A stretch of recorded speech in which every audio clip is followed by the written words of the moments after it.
Adunay sinultian mga igsoon nga kung pagabatuon kag bato balusi og tinapay. Kini siya usa kini siya ka malisod nato nga buhaton in literal. Apan kini siya usa ni siya ka metaphor o figure of speech nga diin usa ni sa pamaagi sa pagpaubos sa imong kaugalingon. Nga kung ikaw pagabuhatan og dautan balusi og maayo.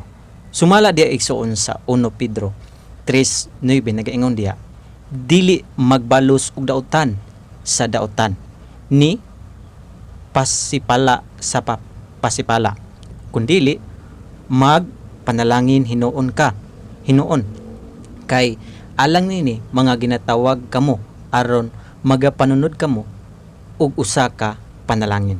Sa ato paigsoon, sa diha nga ikaw di ay buhatan og dautan sa mga tawo nga dautan, dili nimo baslan og dautan usab.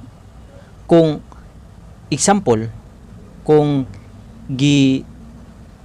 gidagmal ka, kung gibutang-butangan ka, gibalikasan ka, balusan nimo maayo, ampuan nimo.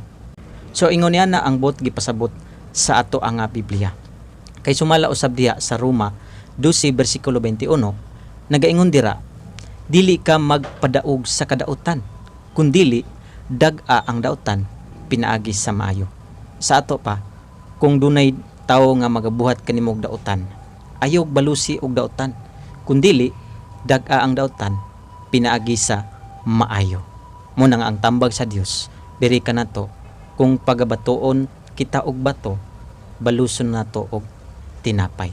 But pasabot maayo.